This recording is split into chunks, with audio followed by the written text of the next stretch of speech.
Bismillahirrahmanirrahim. Assalamualaikum warahmatullahi wabarakatuh. Waalaikumsalam warahmatullahi wabarakatuh. Terima kasih atas waktunya. Innalhamdulillah nahmaduhu wa nasta'inuh wa nastaghfiruh wa na'udzu billahi min syururi anfusina wa min sayyiati a'malina. May yahdihillahu fala mudilla lah wa may yudlil falan tajida lahu waliyyan mursyida. Asyhadu an la ilaha illallah wa asyhadu anna Muhammadan abduhu wa rasuluhu la nabiyya ba'dah. Allahumma salli wa sallim wa barik wa an'im ala habibina wa syafi'ina sayyidina Muhammad ibn Abdullah wa ala alihi wa ashabihi wa man tabi'ahum bi ihsanin ila yaumil qiyamah. Rabbi shrah li sadri wa yassir li amri wa hlul 'uqdah min lisani yafqahu qawli. Allahumma anfa'na bima 'allamtana wa 'allimna ma yanfa'una rabbana zidna 'ulumana. Semoga Allah berkenan menambahkan ilmu pengetahuan kita tentang ajaran agama. Semoga apa yang kita simak pada sore hari ini bermanfaat bagi kehidupan dunia dan akhirat kita. Amin ya rabbal alamin. Akhwati fillah, alhamdulillah pada kesempatan sore hari ini saya bisa bersilaturahmi dalam rangka menyampaikan amanah yang diminta terkait dengan tema tarhib Ramadan, menyambut bulan suci Ramadan dengan request tema yang ada di background MC kita. Mudah-mudahan dengan durasi waktu yang terbatas 60 menit ya sampai jam 5. Ya ini mohon maaf nanti kalau waktunya kelewat langsung di-cut saja atau diinformasikan. Terutama bagi hal-hal yang berkenaan tentang tema yang akan kita bahas. Yang pertama-tama tentu yang kita hormati segenap para asatizah, para guru, akhwati fillah rahimakumullah, yang mudah-mudahan pada hari-hari di penghujung bulan Rajab ya, artinya 1 bulan ke depan kita akan memasuki bulan suci Ramadan. Mudah-mudahan Allah panjangkan usia kita, Allah berikan kesehatan fisik secara prima sehingga nanti bisa beribadah secara maksimal di bulan suci Ramadan. Amin ya rabbal alamin. Saya izin untuk menampilkan share screen ya. Saya sudah buatkan slide karena durasi panjang 1 jam. Saya buatkan. Baik, sebentar.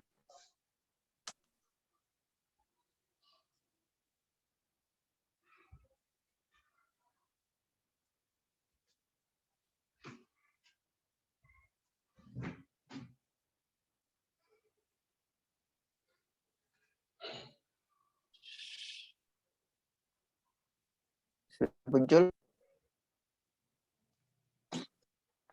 Ya, muncul Ustaz. Baik, kita langsung ke poin yang pertama ya setelah ya, menteladani sahabiyah dalam mempersiapkan dan mengisi bulan suci Ramadan. Jadi ada 2 tema besar ya, ada persiapan dan mengisi bulan suci Ramadan.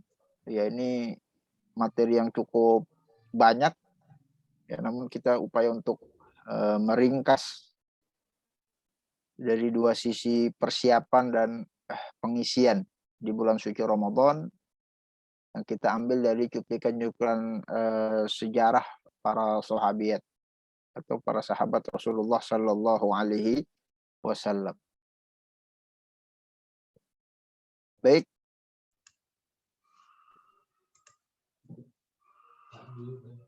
Next slide-nya. Tidak tampil ya? Tidak Ustadz, cuma ini saja. Background-nya aja. Cuma background saja ya? Background saja Ustadz.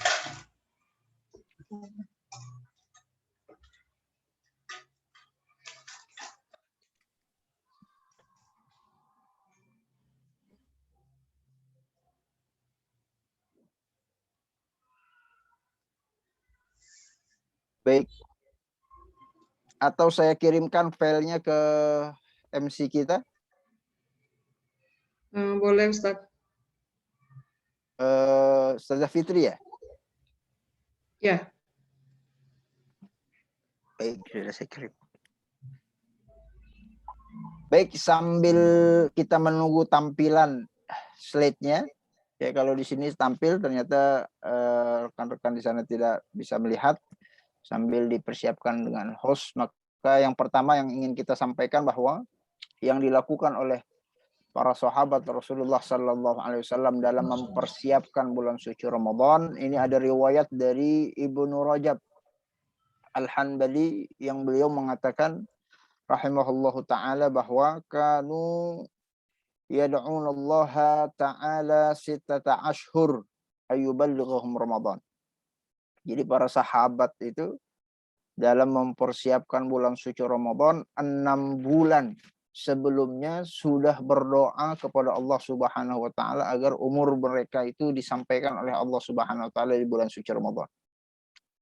Ya, ini para sahabat banyak yang berdoa kepada Allah Subhanahu wa taala untuk agar sampai umurnya. Ya, dan tentu pada saat ada informasi para sahabat Rasulullah Sallallahu Alaihi Wasallam mempersiapkan itu selama 6 bulan sebelum masuknya bulan suci Ramadan, yaitu masuk di dalamnya adalah para sahabiat Rasulullah Sallallahu Alaihi Wasallam. Ya, sebab dalam agama kita memang di dalam perintah-perintah agama itu yang namanya wanita itu sudah masuk include di perintah ya laki-laki.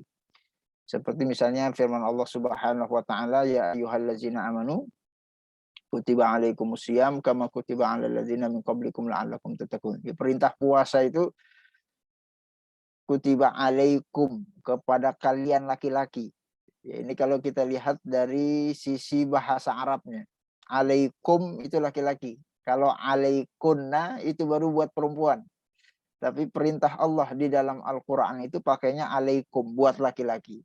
Ya, apakah maknanya puasa itu cuma laki-laki saja yang wajib, perempuan nggak wajib? Ya, tentu kan tidak demikian. Artinya kalau ada perintah, ya, informasi, kewajiban agama yang Allah berikan sigatnya, bentukan katanya itu untuk dipergunakan laki-laki, maka itu artinya wanita pun sama melakukan hal yang serupa di masa Rasulullah Sallallahu Alaihi Wasallam. Di antaranya adalah sahabat Rasulullah Sallallahu Alaihi Wasallam itu persiapan Ramadan itu 6 bulan sebelumnya. Ya, mudah-mudahan insya Allah kita tinggal 1 bulan lagi. Tentu saja tidak ada kata terlambat dalam mempersiapkannya. Mudah-mudahan sisa-sisa hari ke depan kita bisa persiapkan itu semua dengan maksimal insya Allah Ta'ala. Salah satu yang perlu dipersiapkan, salah satunya adalah doa yang Rasulullah Sallallahu Alaihi Wasallam sering panjatkan. Ya, ini doanya ada di slide berikutnya.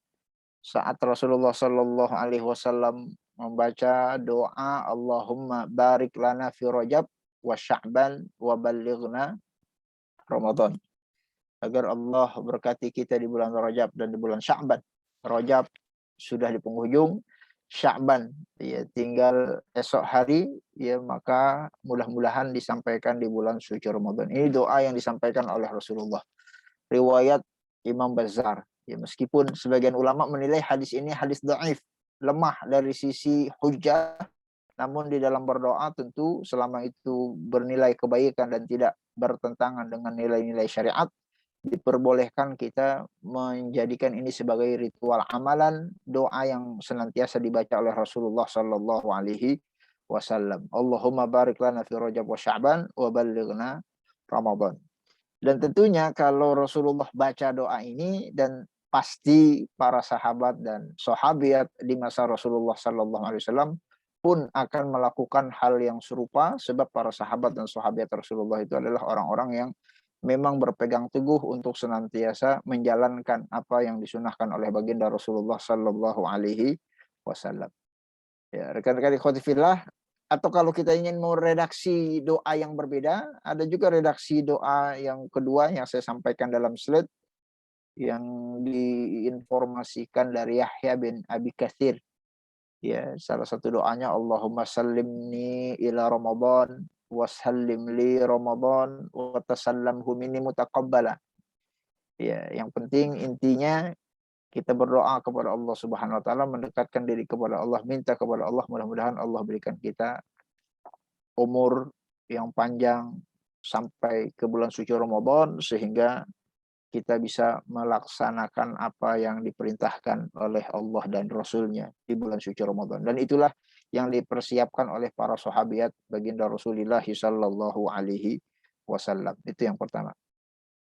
Alhamdulillah, yang kedua yang dilakukan oleh para sahabat Rasulullah sallallahu alaihi wasallam di bulan suci Ramadan itu menjelang itu selalu bertobat kepada Allah Subhanahu wa taala.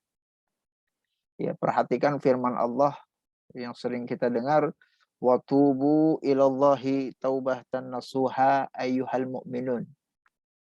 Dan bertobatlah kalian kepada Allah wahai orang-orang yang beriman.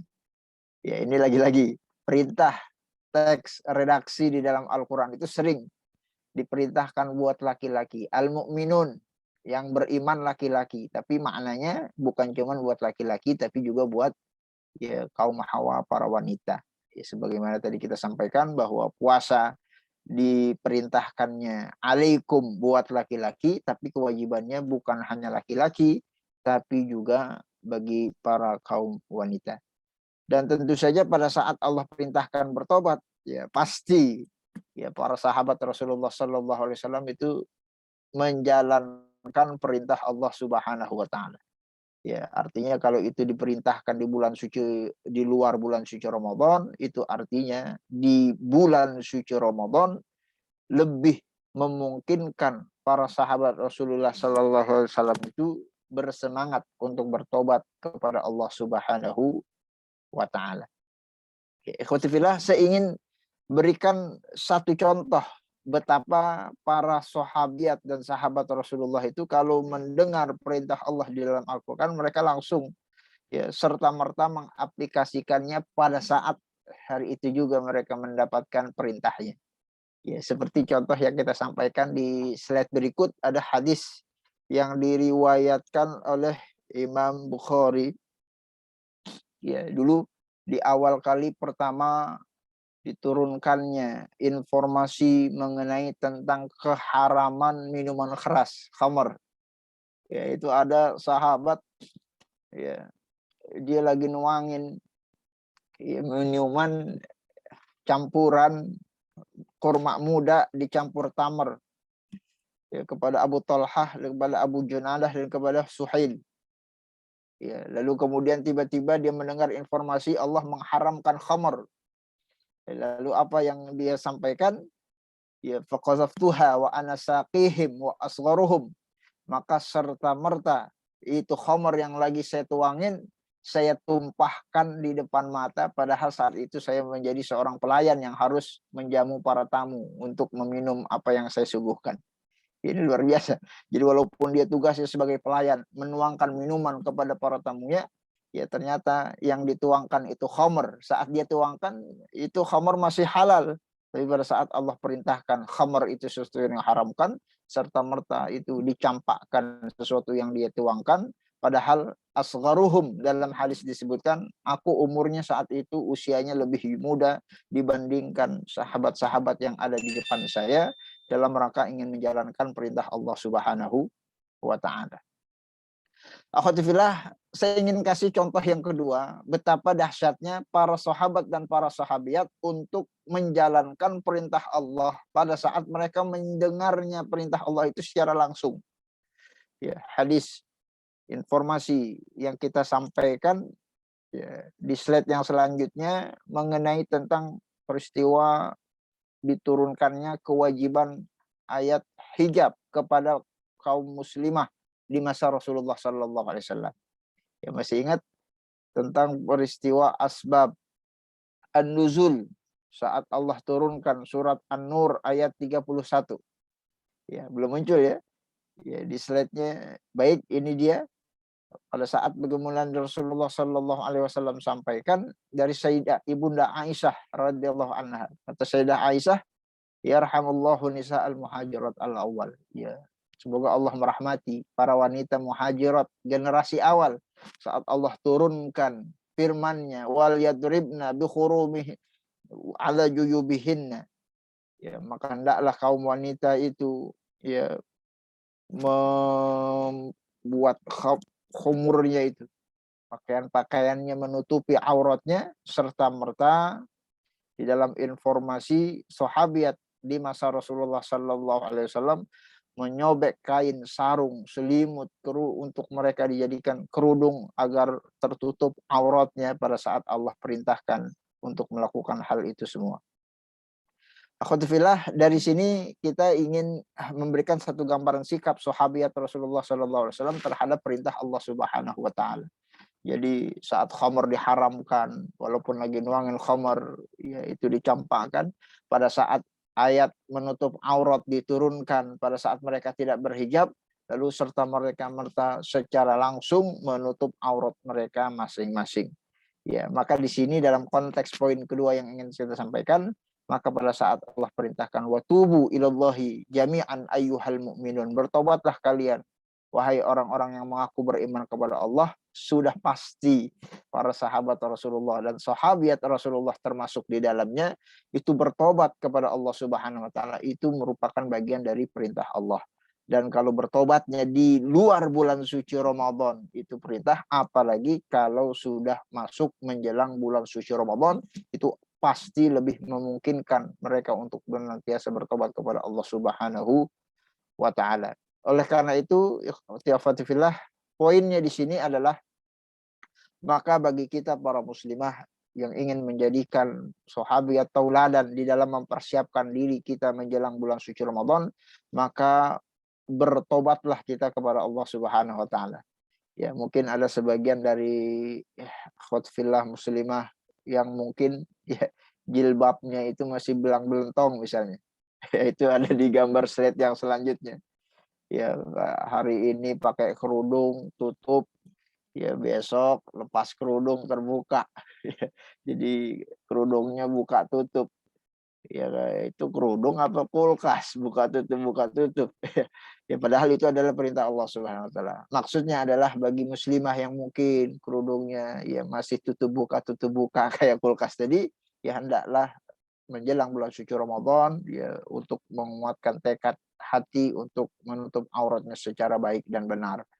Ya, baik benar itu artinya sesuai dengan tuntunan syariah. Ya sebagaimana yang Allah gambarkan dalam surat An-Nur dan surat Al-Ahzab. Ya nanti silakan dibaca ayatnya, karena keterbatasan waktu kita berikan inisial ayatnya, dan mudah-mudahan ya kaum muslimah yang mungkin ya menutup auratnya masih belum sempurna, mudah-mudahan bisa sempurna sebelum datangnya bulan suci Ramadan dalam rangka bertobat kepada Allah Subhanahu wa taala. Atau mungkin jenis tobat yang kedua bagi kita anak wanita yang mungkin ya, punya salah kepada ibunda kita, ayahanda kita, dan kita selaku anak pasti memiliki kesalahan, maka setidaknya kesalahan itu harus sudah dimulai perbaiki. Mohon maaf kepada yang bersangkutan. Bagi seorang istri yang sudah memiliki suami, itu juga bagian dari model tobat yang ketiga. Ya namanya istri pasti banyak kekurangan, ya kekurang taatan dan lain sebagainya. Maka sebelum masuknya bulan suci Ramadan, ya ini bagian dari pertobatan yang kita lakukan dalam mempersiapkan diri kita menjelang bulan suci Ramadan, insya Allah ta'ala. Baik, akhwati fillah, poin yang ketiga, persiapan selanjutnya adalah segera mengganti hutang puasa. Ya, ini dilakukan oleh Ibunda Aisyah radhiyallahu anha. Dalam satu hadis disebutkan, kana yakunu alayya shaumu fi Ramadan, fama astati an aqdi illa fi Sya'ban. Sayyidah Aisyah itu pernah punya hutang puasa, dan beliau ya mungkin karena keterbatasan fisik, keterbatasan waktu, karena wanita kan ada haidnya, ada nifasnya, ya maka beliau radhiyallahu anha tidak sempat mengqadha puasanya itu di bulan-bulan di awal-awal setelah pasca Ramadan. Ya di Syawal mungkin belum sempat, di bulan Zulqa'dah, Zulhijjah mungkin belum sempat, ya sampai di penghujung Sya'ban. Ya, bulan-bulan udah dekat besoknya mau Ramadan baru diqadha. Ya maka dari sini ya pelajaran bagi kita muslimat tentunya adalah berarti kalau kita masih punya hutang puasa, ya maka harus segera untuk kita qadha puasa kita sebelum ya tiba Ramadan tahun yang akan datang. Ya tunaikan puasa karena itu hutang yang harus dibayar. Ya, akhwati fillah, kenapa kita bahasakan hutang? Ya, kalau puasa hutang kita kepada Allah yang Maha Kaya saja itu harus kita bayar, padahal Allah Maha Pengasih lagi Maha Penyayang. Ya, apalagi hutang kita kepada manusia. Ya, jangan sampai nanti saat kita masuk bulan suci Ramadan masih punya hutang, masih punya kesalahan, masih marah-marahan dengan saudara seiman. Ya, maka disinilah kesempatan kita masing-masing untuk saling maaf memaafkan sebelum datangnya bulan suci Ramadan. Ya, ini dalilnya saya sampaikan ya bahwa bermaafan itu nggak mesti nunggu Lebaran. Ya, kita minta maaf ya agar jangan tidak ada lagi sangkutan hutang budi perkara-perkara yang terkait dengan hak dan kewajiban hablum minan nas sebelum kita masuk ke awal bulan suci Ramadan. Ya, makanya di salah satu tradisi orang-orang Arab itu kalau menjelang bulan suci Ramadan, ya mereka saling maaf-memaafkan. Ini tradisi yang baik. Ya, agar jangan sampai nanti di dalam bulan suci Ramadan itu kita dalam keadaan hati yang sempit karena banyak musuh. Ya, karena mungkin ada orang-orang tertentu yang belum termaafkan dan atau saling memaafkan. Ya, wallahu a'lam bishawab. Baik, akhwati fillah, yang tidak kalah penting juga untuk dipersiapkan menjelang bulan suci Ramadan adalah bekal Ramadan itu dengan ilmu pengetahuan yang cukup. Ya, membekali diri dengan memperdalam kajian-kajian yang berkenaan tentang ahkam asy-syar'iyyah, hukum-hukum yang berkenaan tentang fikih. Ya, kalau ini tentunya ada sesi khusus yang harus kita perdalam ya. Ya, berbicara tadi misalnya pada saat kita ingin mengqadha puasa, bagaimana nanti terkait pada saat ya, sudah datang Ramadan ternyata masih ada puasa kita yang tahun lalu belum diqadha. Ya, apakah dia harus diqadha tahun depannya? Lalu apakah hanya qadha saja atau harus bayar fidyah? Itu kan harus dikuasai ilmunya. Atau mungkin pertanyaan pada saat nanti ya, ibunda yang sedang hamil di bulan suci Ramadan, apakah dia harus berpuasa? Dan bagaimana kalau berbuka? Nanti bagaimana gantinya? Apakah cukup dengan bayar fidyah dan lain sebagainya? Ya, atau bagi kita yang punya orang tua yang sudah renta, tidak mampu berpuasa, ya apakah dia wajib berpuasa? Nanti kalau tidak berpuasa bagaimana konsekuensi sebagai kompensasi dari ganti puasa yang diwajibkan oleh Allah Subhanahu wa taala. Jadi hal-hal teknis yang seperti itu ya itu tidak bisa kecuali kita pelajari seksama dengan ilmu pengetahuan yang mumpuni dengan durasi waktu yang cukup. Ya, tentu ini dipelajari secara mandiri kalau kita mau atau mungkin kita mengikuti kajian-kajian yang berkaitan tentang fikih siam. Ya, agar jangan sampai puasa kita sia-sia. Ya, harus dilandasi dengan ilmu.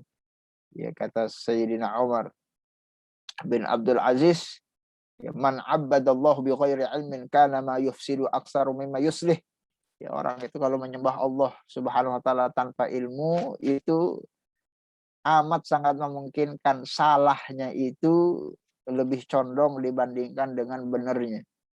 Itu kalau orang beribadah tanpa ilmu. Ya, lebih banyak salahnya dibandingkan dengan benarnya.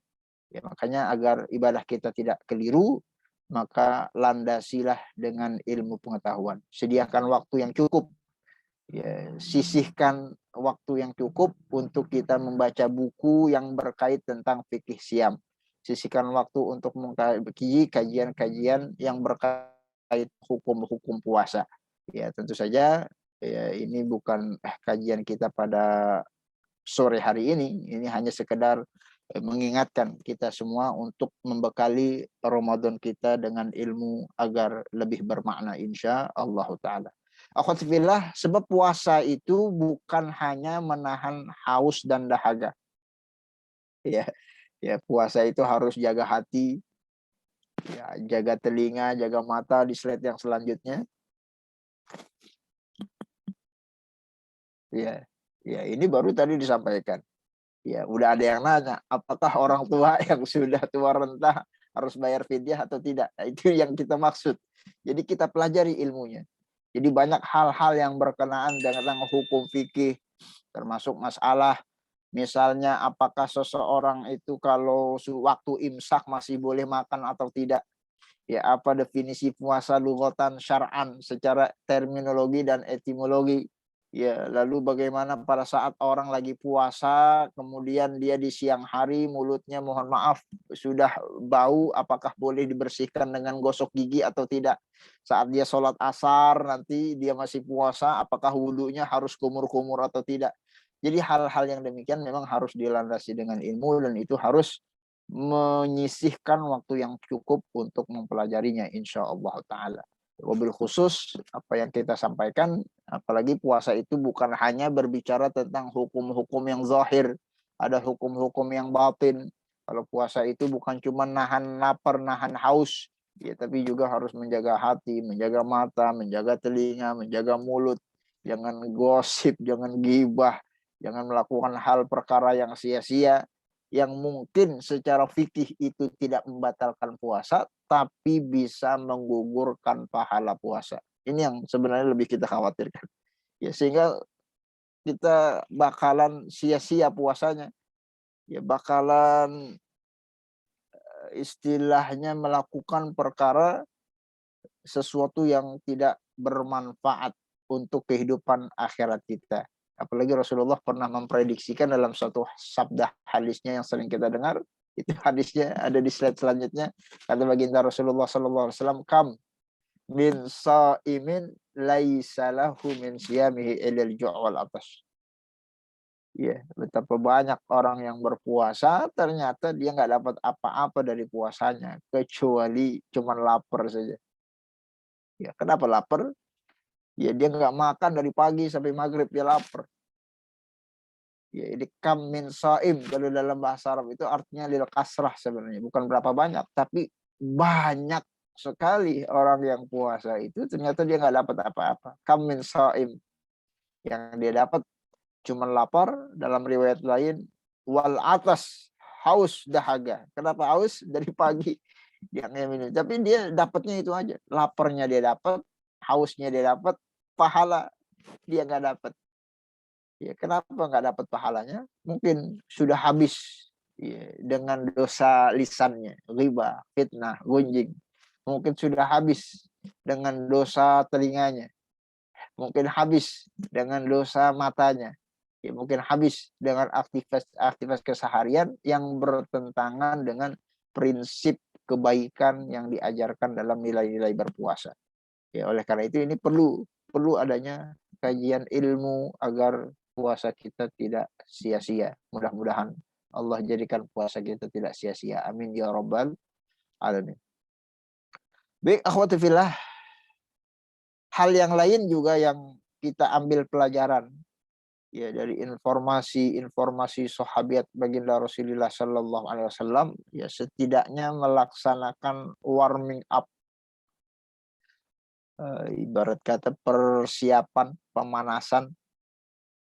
Ya, ibarat orang mau main bola itu harus pemanasan dulu.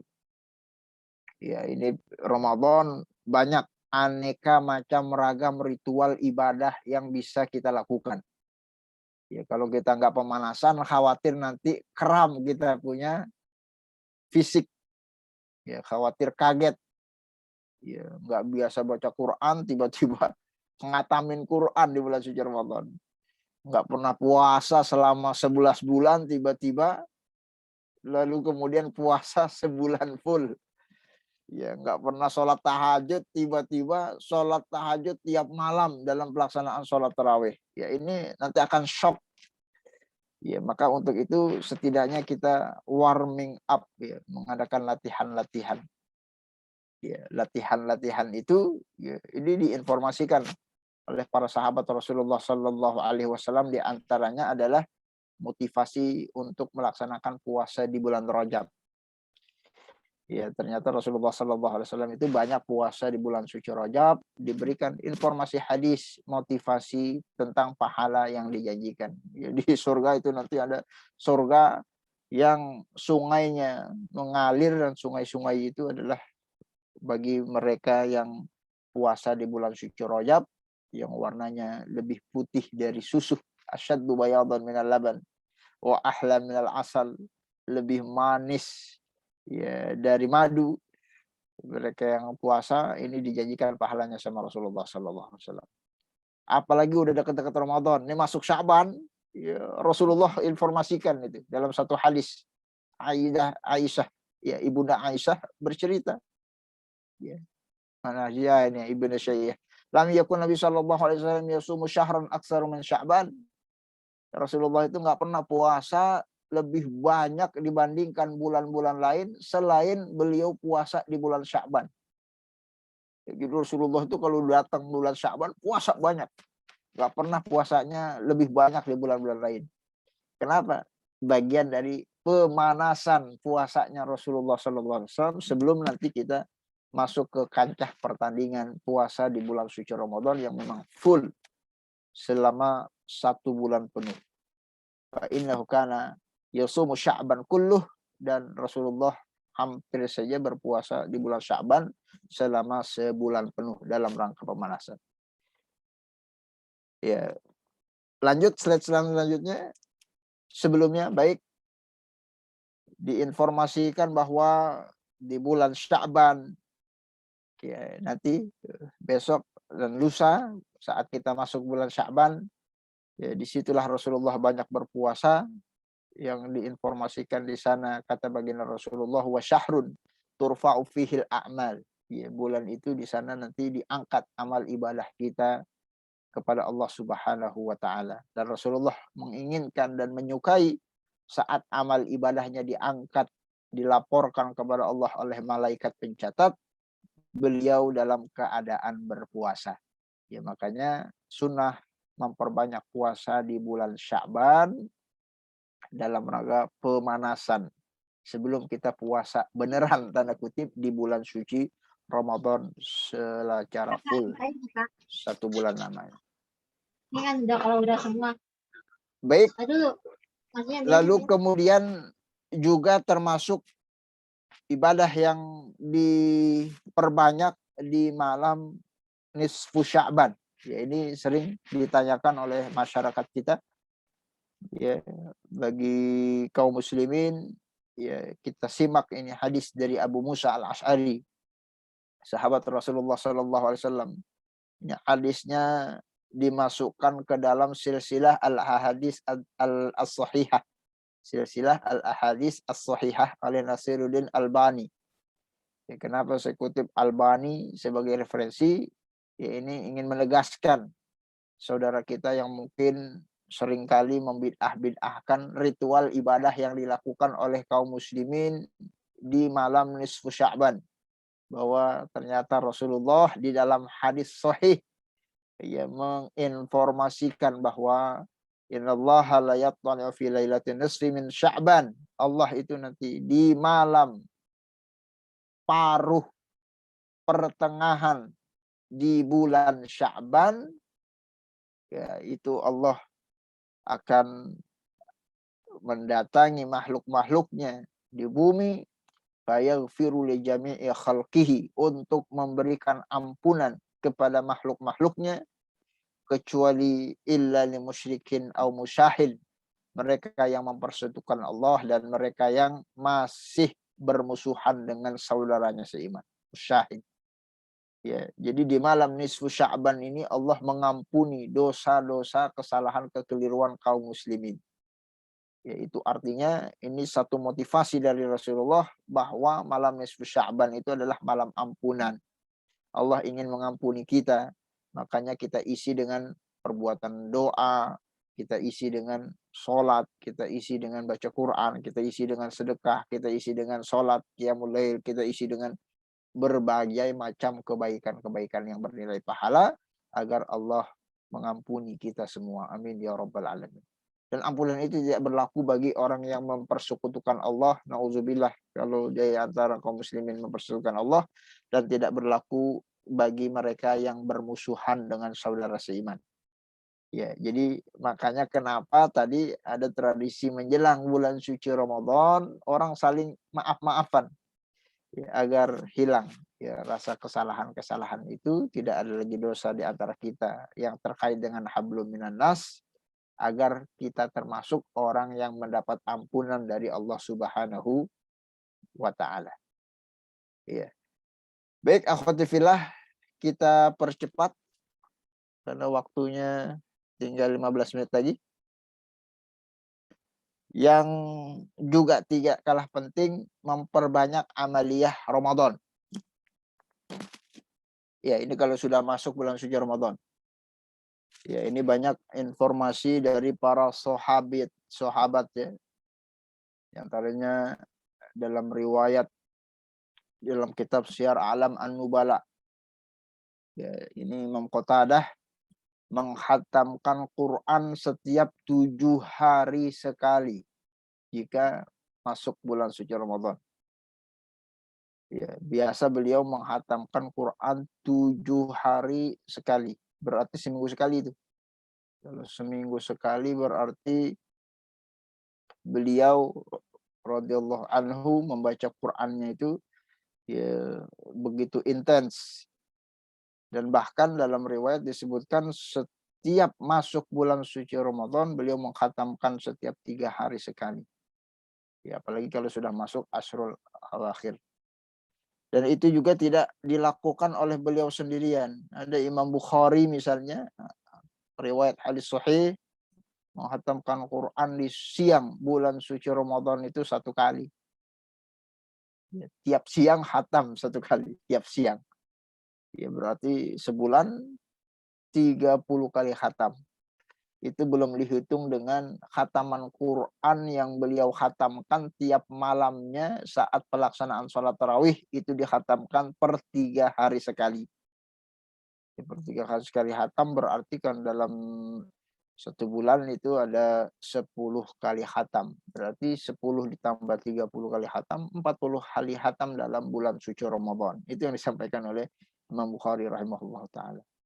Ya, dan tentu ini juga bagian dari qudwah hasanah ya bagi kita semua termasuk para muslimah ya, untuk menjadikan mereka-mereka ini qudwah hasanah di dalam menjadikan intensitas kita dengan Al-Quran itu setidaknya meningkat di hari-hari biasa.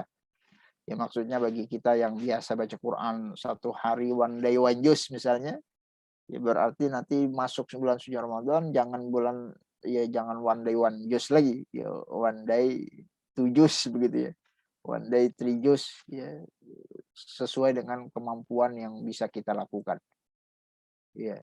Ya, apalagi kalau kita dapat informasi Imam Syafi'i rahimahullah ta'ala. Ya, Imam Syafi'i ya, dalam kitab Lataiful Ma'arif disebutkan karena Syafi'i fi Ramadan situna khatmah. Imam Syafi'i itu khatam Quran sampai 60 kali khatam. 60 kali khatam. Padahal sebulan cuma 30 hari maksimal. Ya, kalau Ramadan 29 atau 30. Berarti kan sehari 2 kali khatam. Ya, qira'ah hari sholat beliau baca itu Quran dikhatamkan ya, di luar dari sholat yang beliau lakukan. Itu artinya berarti baca Qurannya lebih dari itu. Karena kan di dalam sholatnya beliau juga baca Quran. Dan yang khatam 60 kali khatam itu di luar dari bacaan sholatnya. Ini luar biasa. Ya, artinya kalau kita berkaca kepada salafus soleh, ya mudah-mudahan tidak ada perasaan gurur. Ya, kadang setan itu menggoda bukan hanya orang yang malas baca Quran.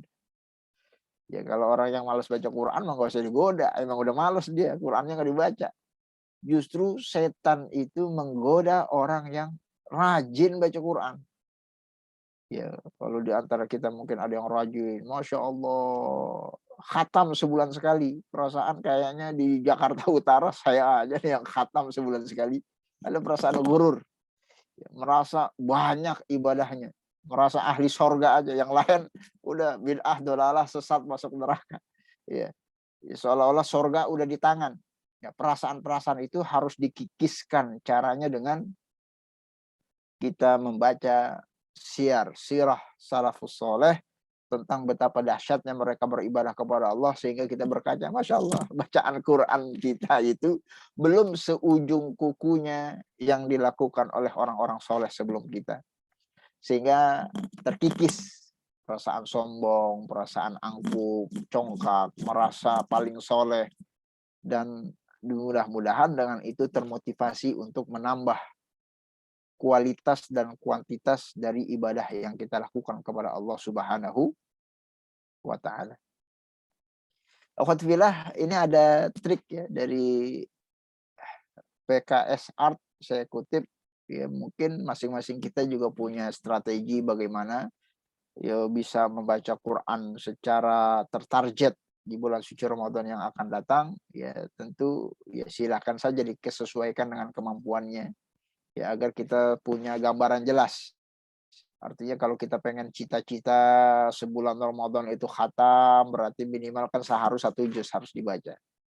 Ya kalau kita punya cita-cita bulan Ramadan ini saya pengen 2 kali khatam, berarti kan seharinya harus 2 juz. Ya kalau ya tinggal dilipat gandakan saja. Sehingga nanti kalau kita punya target misalnya pengen khatam 3 kali, berarti sehari 3 juz. Nah, kalau sehari 3 juz dibaca, sekali baca, mungkin sebagian kita akan berat untuk membacanya karena membutuhkan waktu, terbentur dengan aktivitas keseharian dan lain sebagainya. Maka bisa dirinci dengan ya, kita bagi misalnya per maghrib ya, kita baca 6 lembar, isya nanti 6 lembar, subuh 6 lembar, zuhur 6 lembar, asar 6 lembar. Yang 6 lembar itu bisa kita siasati 3 lembar sebelum sholat, 3 lembar sesudah sholat. Artinya kalau mungkin di waktu maghrib kita nggak sempat baca Quran 6 lembar, berarti isya-nya kita harus lipat gandakan menjadi 12 lembar. Ya, jadi utang jadinya. Harus dikebut kalau punya target 3 kali khatam dalam sebulan. Ya, ini teknis ya, masing-masing disesuaikan mana yang kita inginkan. Ya tentu semakin banyak semakin besar pahalanya di sisi Allah Subhanahu wa taala, agar kita bisa memastikan progres dari ibadah yang kita lakukan dalam keseharian. Ya kita khawatir ini lagi-lagi setan goda. Perasaan kita baca Quran udah sering gitu. Cuman kalau nggak kecatat ya nggak taunya 1 juz belum kelar-kelar. Ya padahal baru 1 juz belum kelar-kelar, perasaan udah banyak. Perasaan itu setan. Sehingga untuk menepis godaan setan tersebut ya kita berikan catatan ya, simulasi target agar lebih mudah untuk kita eksekusi di dalam keseharian nanti di bulan suci Ramadan insya Allah taala. Baik akhwati fillah, yang juga dilakukan di dalam bulan suci Ramadan ini meningkatkan frekuensi ibadah kita kepada Allah Subhanahu wa taala. Ya, ini dilakukan oleh para sahabat Rasulullah sallallahu alaihi wasallam, termasuk para sahabiat Rasulullah sallallahu alaihi wasallam. Ini kan kalau kita lihat hadisnya, hadis riwayat Bukhari, ya terutama di 10 terakhir bulan suci Ramadan, Asyrul Awakhir. Ya, di Ibunda Aisyah pernah riwayatkan satu hadis, Rasulullah itu kalau udah 10 hari terakhir beliau sungguh-sungguh kalau ibadah. Ya, sungguh-sungguhnya itu bukan berarti hari biasa beliau nggak sungguh-sungguh. Rasulullah orangnya sungguh-sungguh. Tapi kalau sudah 10 terakhir, kesungguhannya itu terasa beda. Ini cerita istrinya beliau sallallahu alaihi wasallam radhiyallahu anha, Sayyidah Aisyah. Ya, bahkan beliau ahya laila, menghidupkan malam-malam harinya. Jadi malam hari Ramadan itu betul-betul dihidupkan dengan sholat tarawihnya, dengan bacaan Qur'annya, dengan qiyamul lailnya, dengan pelaksanaan ritual ibadah yang dianjurkan. Ya, bahkan kata Ibunda Aisyah radhiyallahu anha, beliau aiqadha ahlah. Aiqadha ahlah itu membangunkan keluarganya. Jadi ibadahnya enggak sendirian. Ya, anak istrinya dibangunkan. Ya, istrinya termasuk Aisyah yang meriwayatkan hadis ini dibangunkan sama Rasulullah SAW. Dibangunin, ayo sholat. Ayo baca Quran, ayo qiyamul lail, ayo. Ya, itu artinya sahabiat di masa Rasulullah SAW meningkatkan intensitas dan frekuensi ibadahnya di penghujung bulan suci Ramadan 10 hari terakhir. Ya, makanya kenapa di dalam syariat fikih dianjurkan bermacam-macam bentuk-bentuk ibadah ya. Salah satunya ibadah sedekah. Ya, bagi rekan-rekan yang ingin ibadah, ya fokusnya jangan hanya baca Quran, jangan cuma tarawih, jangan cuma ibadah-ibadah mahdoh. Jangan cuma hubungan vertikal kita kepada Allah Subhanahu wa taala, tapi ibadah yang sifatnya hablum minan nas termasuk sedekah. Itu juga harus ditingkatkan. Ya, apalagi adalah hadis ini, hadisnya saya sampaikan riwayat Imam Bukhari. Saat Rasulullah ditanya, "Ya Rasulullah, ayu sadaqati afdal?" Ya Rasulullah, sedekah apa yang paling utama? Rasulullah jawab, sedekah di Ramadan. Kau sedekah di bulan suci Ramadan. Ya, artinya kita sedekah di hari lain pahala Allah ganjar. Tapi kalau sedekah di bulan suci Ramadan pahalanya jauh lebih besar. Ya, maka tentu persiapan kita di bulan suci Ramadan itu setidaknya ada duit yang tersisa di saldo yang kita siapkan untuk kita sedekahkan di bulan suci Ramadan. Ya, jangan sampai sebelum Ramadan udah habis buat beli baju lebaran, udah habis buat beli tiket mudik, udah habis. Harus ada uang yang kita sisihkan. Ya, buat apa? Nanti kita keluarkan di bulan suci Ramadan, insyaallah taala. Sebab pahalanya jauh lebih besar. Wabil khusus nanti di malam-malam Lailatul Qadar. Ya, wabil khusus di malam-malam Lailatul Qadar. Ya, yang pahalanya yang Allah akan lipat-lipat gandakan. Baik akhwati fillah, saya ingin berikan simulasi ya makna firman Allah Subhanahu wa taala agar kita meningkatkan intensitas ibadah di malam-malam 10 hari terakhir terutama malam Lailatul Qadar. Saya sampaikan informasinya zahabal fuqaha, itu yang ada kursornya. Ila anna Lailatul Qadar afdalu minal layali wa anna al-amal salih fihi ma khairun min amal salih fi alfi syahrin laisa fiha Lailatul Qadar. Ya, jadi maksud firman Allah Subhanahu wa taala inna anzalnahu fi Lailatul Qadar. Lailatul Qadar khairum min alfi syahr. Maksudnya adalah kalau Lailatul Qadar itu lebih baik dari 1000 bulan, itu maksudnya adalah itu Lailatul Qadar kalau kita ibadah bertepatan dengan malam Lailatul Qadar itu ibadahnya sama dengan kita beribadah selama 1000 bulan dengan ibadah yang sama secara berturut-turut. Ya, itu maknanya kata para ulama. Ya, belum masuk ke nilai ayat. Jadi kita ingin simulasikan misalnya kalau kita sholat 2 rakaat di malam Lailatul Qadar. Ya, taruh malam 23, 25, 27 itu nanti ada kajian khusus kapan itu malam Lailatul Qadar. Ya, kalau kita bisa sholat 2 rakaat saja, 2 rakaat kita sholat.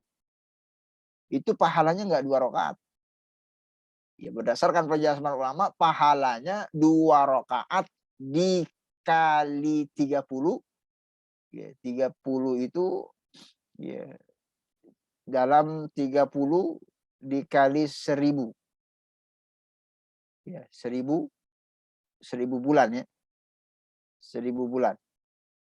Jadi muncul angka 60.000 rakaat.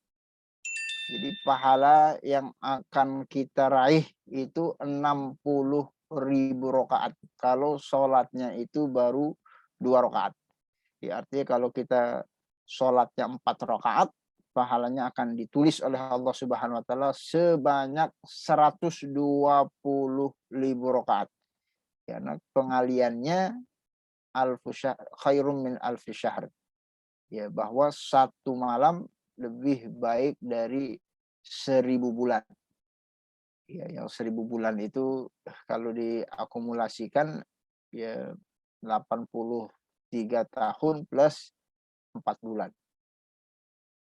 Ya, begitu juga kalau kita baca Quran 1 ayat itu pahalanya tidak 1 ayat. Kalau kita baca di malam Lailatul Qadar itu pahalanya 1 ayat maksudnya dikali 30 dikali 1000. yaitu pahalanya 30.000 ayat. Ya, padahal jumlah ayat Quran itu kurang lebih 6.236 ayat.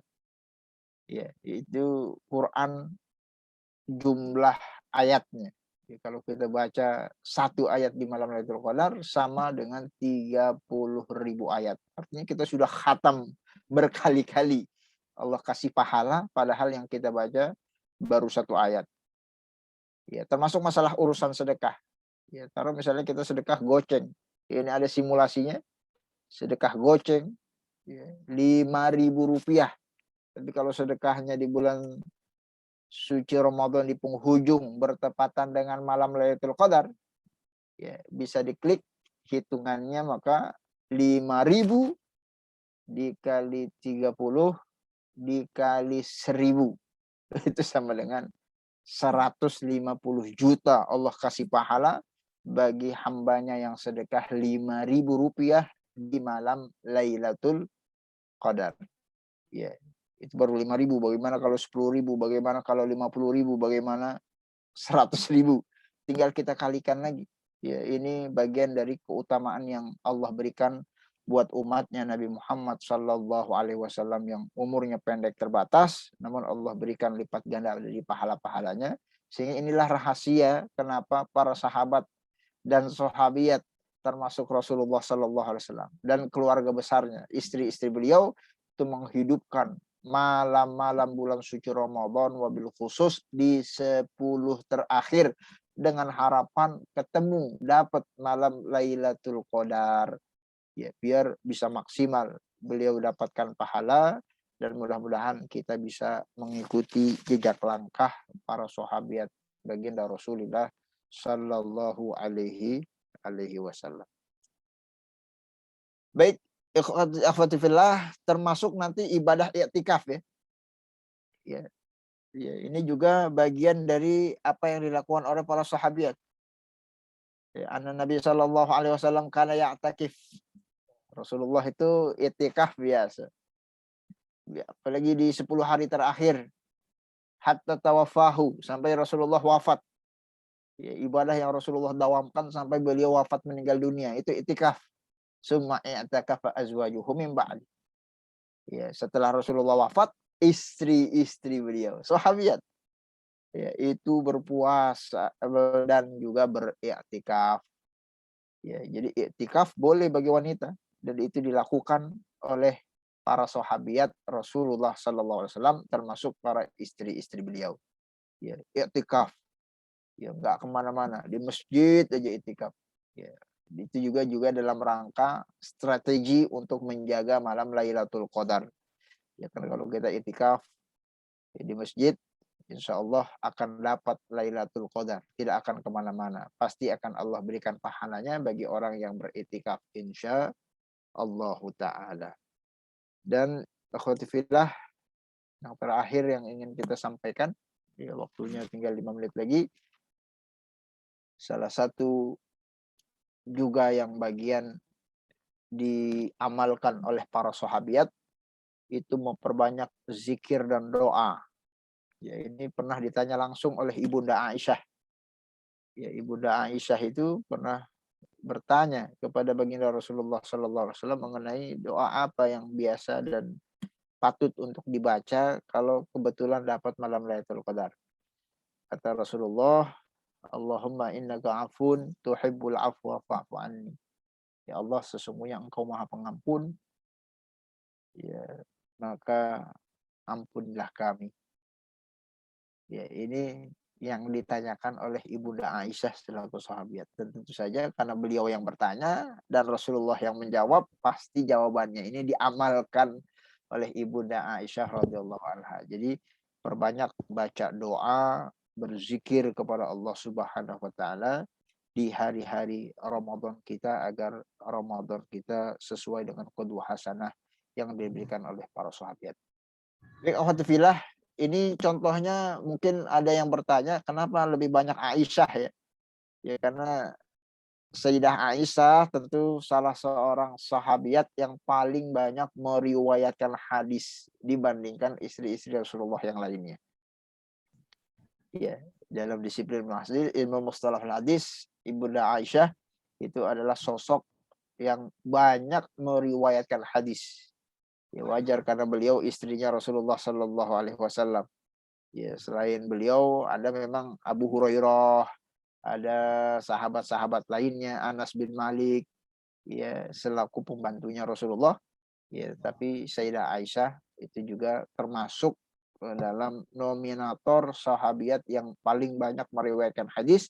Makanya banyak contoh-contoh sahabiat yang kita berikan itu hadis riwayat dari Ibunda Aisyah radhiyallahu anha. Wallahu a'lam bishawab. Mungkin itu yang bisa saya sampaikan dalam silaturahmi kita pada sore hari ini. Mungkin nanti kalau ada hal yang ingin didiskusikan, dikonfirmasi ulang, saya kembalikan kepada MC. Wallahu a'lam bishawab.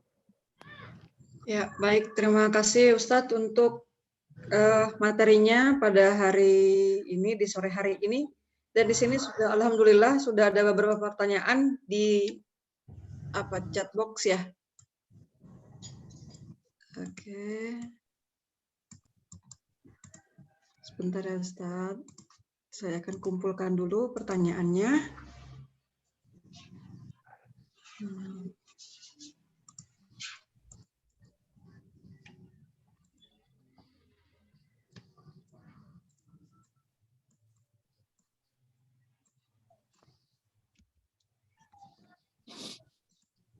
Ya, baik. Ada beberapa pertanyaan di sini Ustadz. Langsung disampaikan saja Ustadz ya. Dan untuk Awati Filah yang ingin bertanya langsung, nanti setelah dari chat box ini mungkin ya bisa disampaikan. Ya, untuk pertanyaan pertama Ustadz.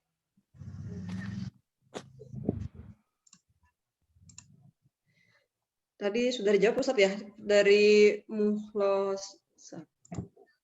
Kelihatan. Mukhlisoh, dari Mukhlisoh. Dari Ibu Mukhlisoh. Assalamualaikum Ustadz, berdasarkan yang Ustadz sampaikan, apa tanda-tanda yang bisa dilihat ketika seseorang mendapatkan Lailatul Qadar? Atau dibacakan semuanya Ustadz? Satu persatu dijawab atau bagaimana Ustadz? Baik, terserah MC-nya bagaimana baiknya. Oke, ini pertanyaan pertama. Pertanyaan kedua, maaf. Ternyata tadi slide terakhir Ustadz, maaf. Ini dari Ibu Ani Mahbur. Apakah orang tua yang sudah renta dan tidak sanggup puasa wajib membayar fidyah, Ustadz? Itu yang pertama, Ustadz. Lalu yang berikutnya dari Yuli K. Kurniati. Assalamualaikum Ustadz. Bagaimana jika di 10 hari terakhir kami belum bisa full iktikaf karena kami masih harus jualan mencari maisyah, di mana saya dan suami masih mengerjakan semua sendiri, yakni produksi bawang goreng. Jadi suami hanya bisa iktikaf pada tarawih dan subuh. Terima kasih Ustadz. Lalu yang berikutnya dari Mahzuroh, Ibu Mahzuroh. Assalamualaikum Ustadz. Maaf, pertanyaan saya di luar tema. Saya melakukan sholat tasbih hampir setiap malam. Saya dirikan, apakah ini termasuk amalan yang sia-sia Ustadz? Terima kasih. Lalu berikutnya dari Ibu Cici Rizki. Berarti waktu yang terbaik untuk bersedekah adalah 10 hari terakhir ya Ustadz. Jadi bolehkah kita mengumpulkan harta atau barang menunggu 10 hari terakhir baru dikeluarkan? Berarti hartanya dikumpulkan dulu lalu digaspol gitu ya Ustadz ya. Digaspol di 10 hari terakhir. Seperti itu kira-kira. Lalu ini tadi yang dibacakan terakhir tadi, di awal saya bacakan. Assalamualaikum Ustadz, berdasarkan yang Ustadz sampaikan, apakah tanda-tanda yang bisa dilihat ketika seseorang mendapatkan Lailatul Qadar? Seperti itu Ustadz. Lalu ada lagi yang terakhir, ini dari Rumah Al-Quran. Tadi ramai sekali nih di Rumah Al-Quran. Amalan apa yang kita lakukan jika kita sedang haid pada 10 malam hari terakhir, biar bisa dapat Lailatul Qadar selain sedekah? Seperti itu Ustadz. Monggo dijawab Ustadz.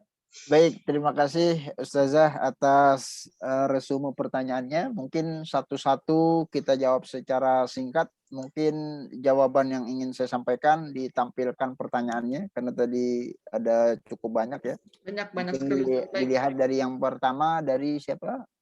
Mukhlisah. Muflisoh, ya. Baik, tanda-tanda orang yang dilihat ketika mendapatkan Lailatul Qadar. Baik, kalau secara hukum fikih, seseorang yang mendapatkan Lailatul Qadar itu dianjurkan untuk menyembunyikannya. Ya, jadi tidak koar-koar, apalagi update status. Alhamdulillah dapat Lailatul Qadar malam itu. Ya, ini sesuatu yang tidak boleh dilakukan. Ya, kenapa? Karena Lailatul Qadar kata Ibnu Hajar Al-Asqalani itu salah satu bentuk karamah. Karamah itu kemuliaan yang Allah berikan kepada orang yang beriman dan karamah itu dianjurkan untuk disembunyikan. Ya, jangan kita keluar-keluar dapat Lailatul Qadar. Walaupun mungkin kita dapat Lailatul Qadar. Ya, ya, kita sembunyikan. Ya, sebab menjahru ayatun nafs fala ya'malu salb. Ya, seseorang itu mungkin dikhawatirkan nanti tidak aman dari penyakit riya, penyakit sombong, ya, sehingga apalagi kemudian meremehkan orang lain yang lagi ibadah. Ya, lo ibadah nggak ada apa-apanya nih, gue udah dapat Lailatul Qadar. Ya, sehingga ya ini bagian dari ajaran syariat agama kita. Ya, jadi Lailatul Qadar itu dianjurkan untuk disembunyikan bagi yang mendapatkannya. Ya, meskipun dia tahu kalau dia dapat, dan terus meningkatkan iman dan takwanya kepada Allah Subhanahu wa taala. Ya, kecuali untuk tujuan-tujuan tertentu yang mulia. Ya, salah satunya misalnya pada saat para ulama salafus saleh berupaya untuk memprediksi kapan tepatnya tiba datangnya malam Lailatul Qadar, seperti prediksi-prediksi yang disampaikan oleh Ibnu Taimiyah atau prediksi yang disampaikan oleh Imam Al-Ghazali. Ya, nanti dalam kajian Lailatul Qadar secara khusus, kalau memungkinkan itu dikaji, itu ada para ulama memberikan prediksi, misalnya kalau Ramadannya datangnya hari apa, nanti Lailatul Qadarnya tiba di tanggal berapa.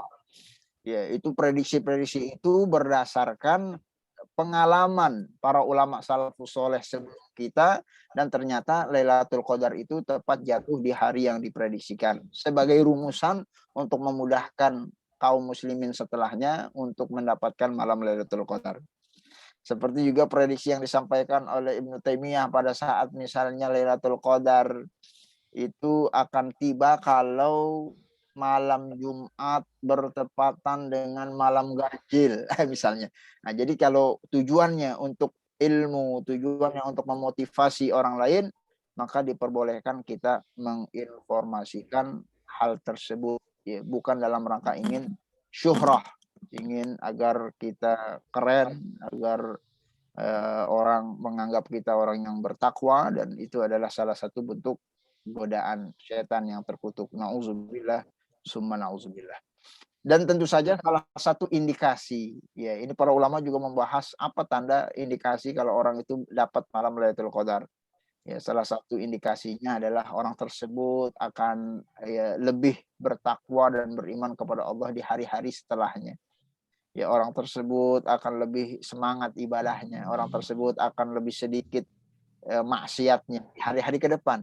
Orang tersebut ya akan lebih tawadu, orang tersebut akan banyak nilai-nilai positif.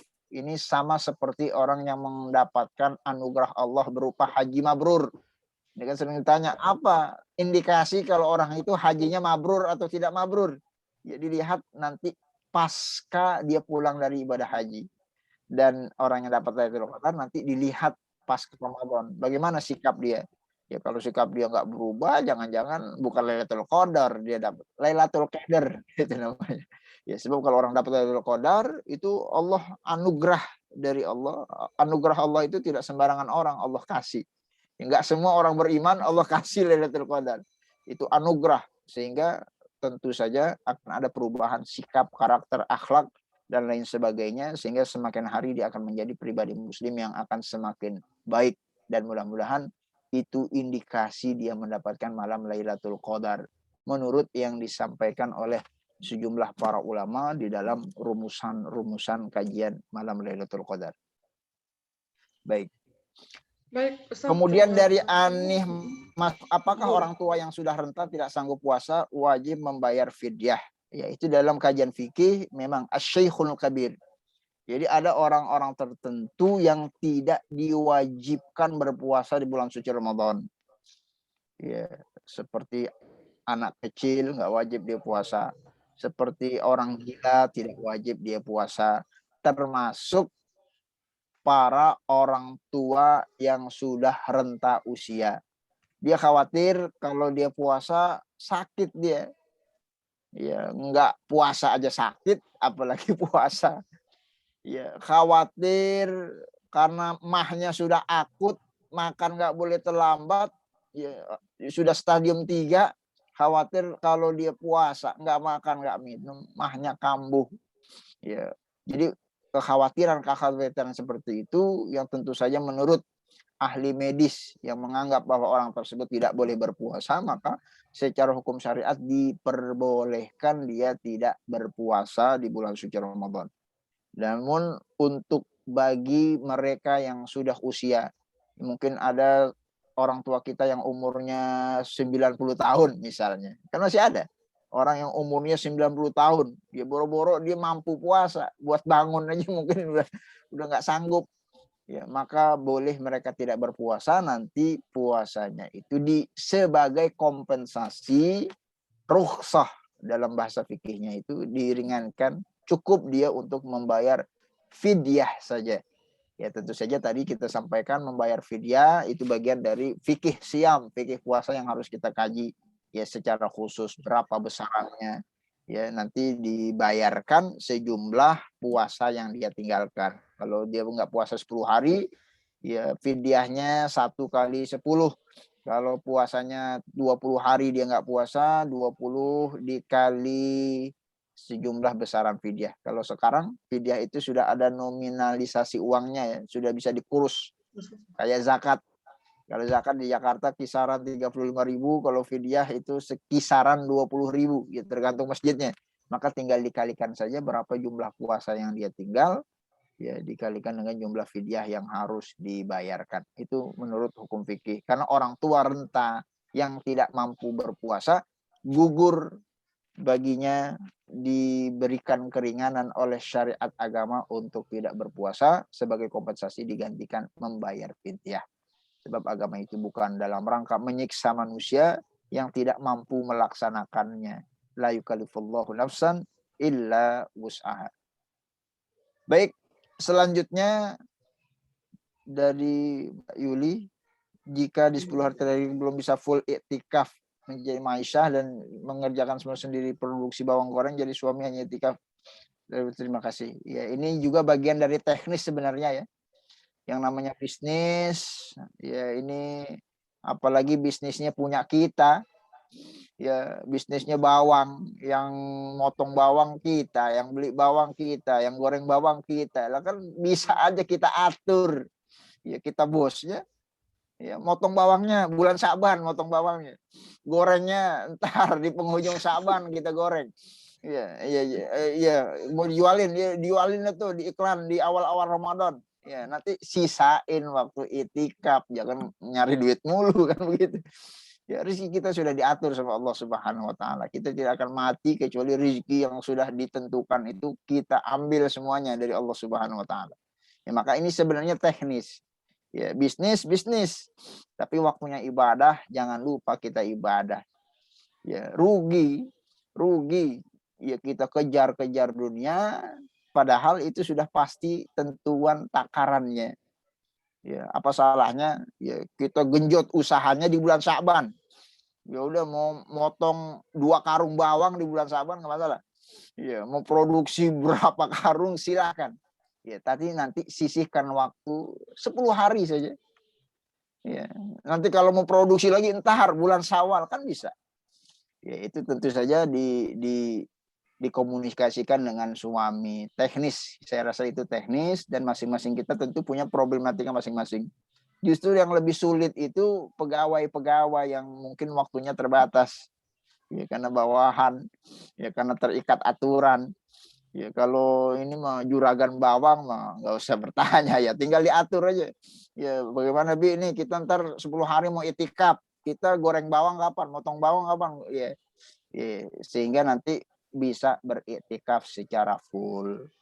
Itu idealnya, ya meskipun itu ideal, meskipun nanti dalam tataran tertentu memang ada saudara kita yang tidak bisa itikaf misalnya, ya saudara kita yang kerjanya satpam,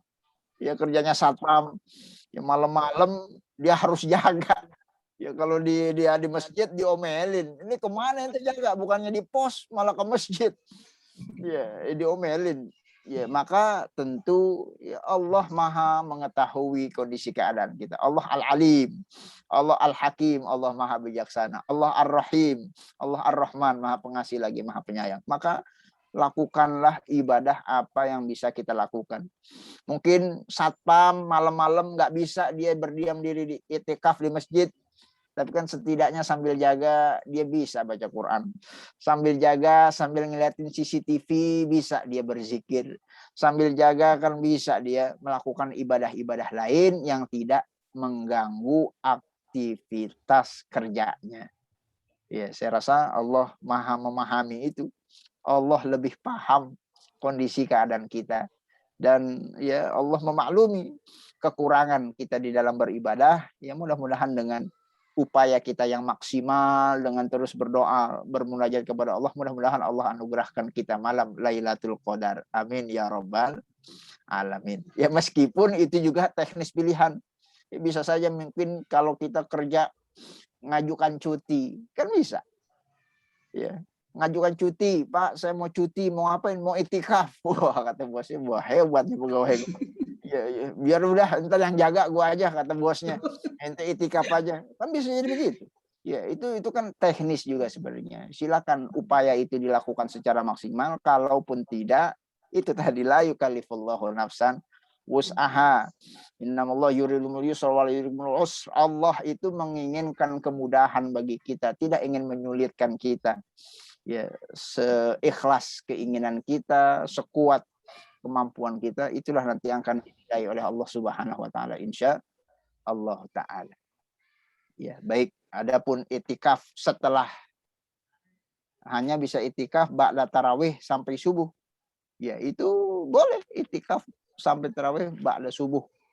Ya, karena mungkin aktivitas siang harinya ya. Ya, itu tadi, karena aktivitas siang harinya.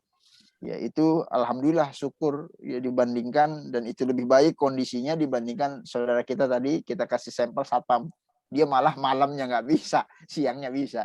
Ya padahal malam Lailatul Qadar adanya di malam hari, yaitu yang sedikit itu lebih baik daripada tidak sama sekali. Itu kan konsepnya.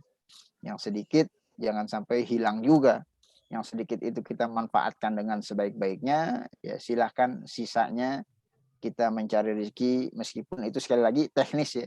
Teknis kita mengelola keuangan manajerial usaha kita masing-masing. Mudah-mudahan Allah berikan kemudahan bagi kita semua. Amin ya rabbal alamin.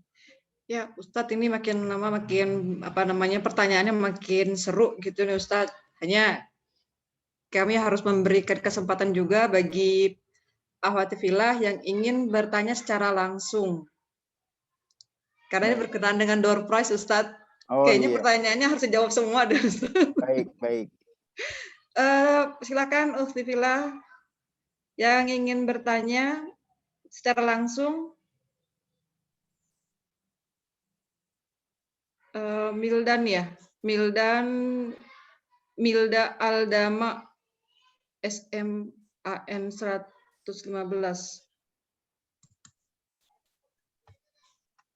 Ya, dipersilakan. Tadi yang kedua siapa ya? Sini nggak kebaca. Iya, Kak. Dan Fatih ya, ini Limardia, Ibu Limardia. Ya, monggo dipersilakan Ibu Milda. Setelah itu Ibu Lim. Bismillahirrahmanirrahim. Assalamualaikum warahmatullahi wabarakatuh. Waalaikumsalam warahmatullahi wabarakatuh. Izin bertanya, Ustadz. Jika ada seorang anak tiri ingin mengganti puasa ayah tirinya, apa hukumnya wajib atau tidak gitu? Sedangkan ada cara seperti membayar fidyah gitu. Tapi lebih utama diganti oleh si anak tiri ini atau dibayar fidyah saja ya, Ustadz. Sekian, terima kasih. Wassalamualaikum warahmatullahi wabarakatuh. Waalaikumsalam warahmatullahi wabarakatuh. Langsung saya jawab sepertinya agar tidak terlupa. Jadi Bu, mohon izin keluar, ada urusan. baik, Bunda. Ya, jadi mengganti. Baik, saya lanjutkan. Baik, saya lanjutkan. Jadi menggantikan puasa ayah, ya itu tadi hanya tidak dijelaskan ya apakah ayahnya itu masih hidup atau sudah wafat meninggal dunia. Kalau hidup dan masih bisa berpuasa, Sudah maka, meninggal dunia, Ustadz. Baik, kalau sudah meninggal dunia ya memang digantikan puasanya oleh ahli warisnya. Ahli warisnya saya tidak tahu apakah masih ada atau tidak ada. Masih ada, Ustadz, tapi dia udah nggak nganggap ayahnya gitu.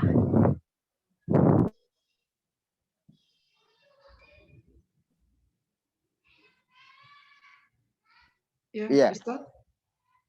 Ya, masih ada. Kalau masih ada berarti anak kandungnya lah yang berpuasa atasnya. Soma anhu waliyuhu. Rasulullah bersabda, man mata soma anhu wali. Man mata wa alaihi syam soma anhu waliyuhu. Barang siapa yang mati wafat meninggal dunia sementara dia masih punya hutang puasa, maka wajib bagi ahli warisnya yang menunaikan ibadah puasanya. Ya, jadi kalau anak tiri dia bukan ahli waris. Itu nanti ada kaitannya juga berkaitan dengan hak waris. Ya, pada saat misalnya seorang ayah tiri yang wafat meninggal dunia, maka anak tiri tidak mendapatkan warisan dari harta ayahnya. Ya, sebab ini hal yang terkait dengan nasab.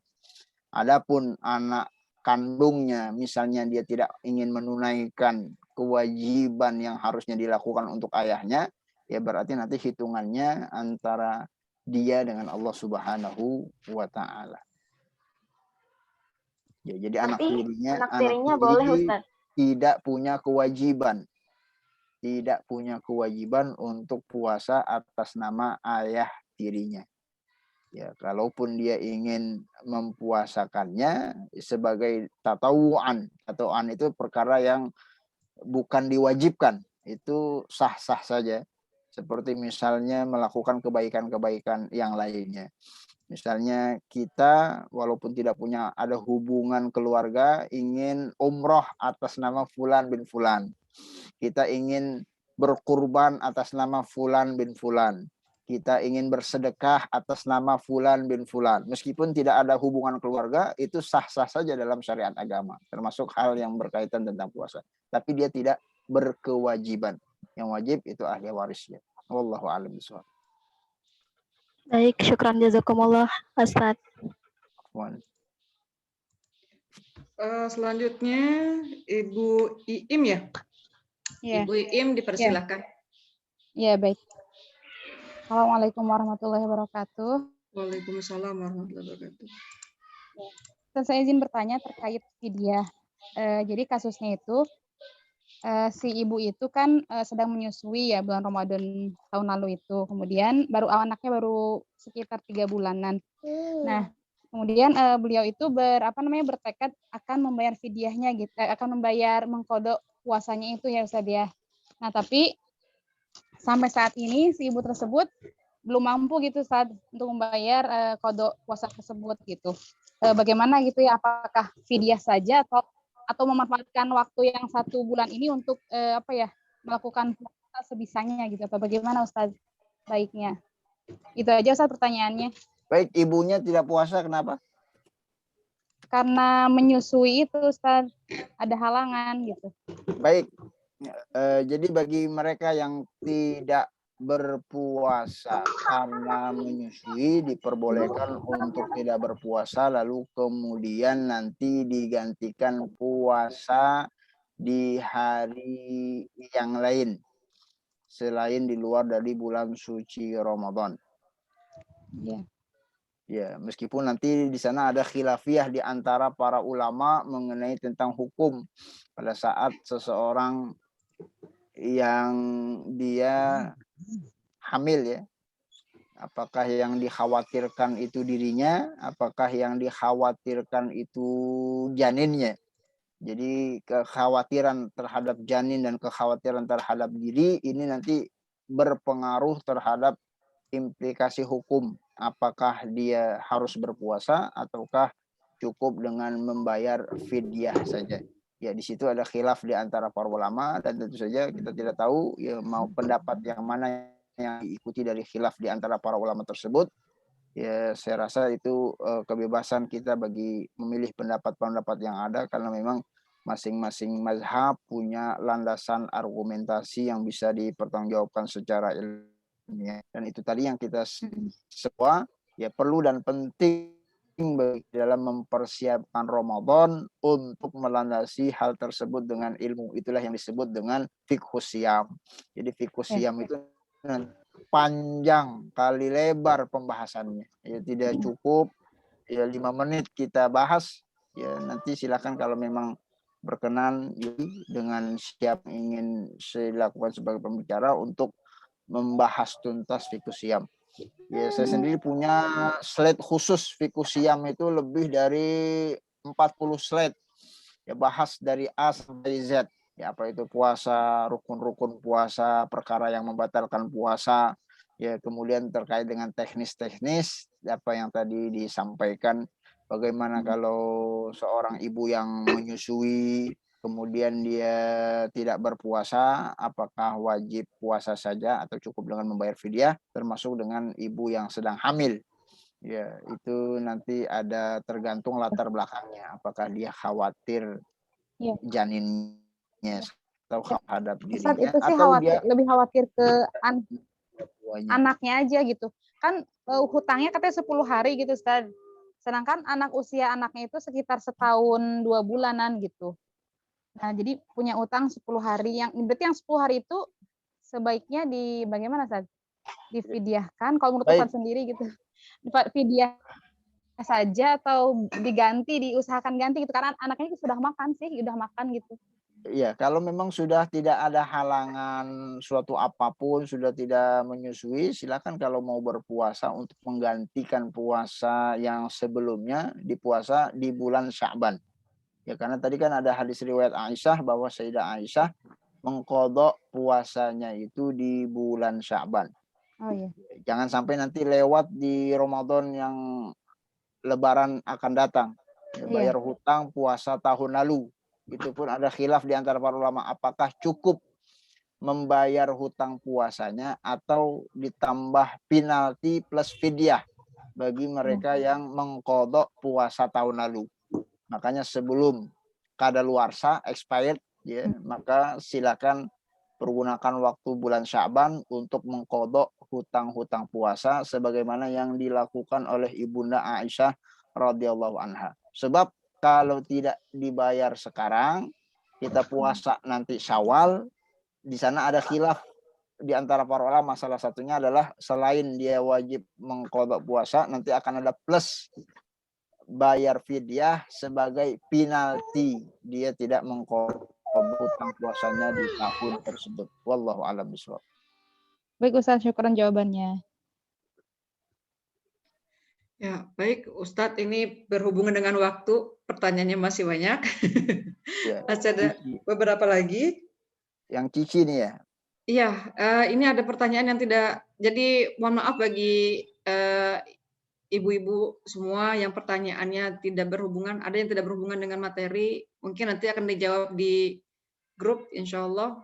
Dan karena berhubungan dengan waktu, kami akan mengambil 2 pertanyaan lagi. Seperti itu terserah Pak Ustadz ya. Yang dari Bu Cici. Ya, Bu Cici, baik, saya percepat. Jadi artinya memang ibadah sedekah dan ibadah apapun perlu strategi karena keterbatasan kemampuan kita untuk maksimal di dalam beribadah, termasuk masalah sedekah. Inginnya sih kita sedekah tiap hari. Tiap hari sejuta. Amin. Ya, pengennya, cuma kan duitnya nggak cukup gitu Bu ya. Iya, pengennya. Ya, makanya dengan duit yang terbatas ini bagaimana caranya?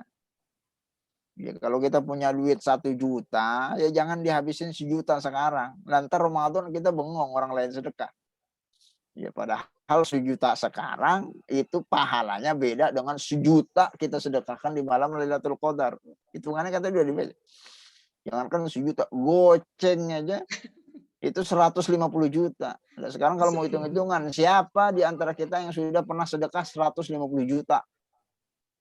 Iya, kan gitu. Ya, caranya ya udah nanti kumpulin gocengan yang banyak buat malam Lailatul Qadar. Ya, kalau 1 juta itu ketimbangkan sedekah sekarang, mendingan kita sebar itu duit, kita keep sebagiannya. Misalnya 50.000 kita khususkan buat mulai tanggal 20, 21 sampai dengan malam takbiran. Itu kan habis 500.000. Artinya kita sudah keep. Ya, kita nggak tahu Lailatul Qadar itu di malam berapa. Ya pokoknya kan kalau kita nyumbang tiap hari kan pasti ada yang kena itu. 1. Ya, kalau 50.000 ada yang kena malam Lailatul Qadar kan tadi tinggal dikali 1,5 miliar kita sedekah. Ya, pertanyaannya siapa di antara kita yang sudah pernah sedekah 1,5 miliar?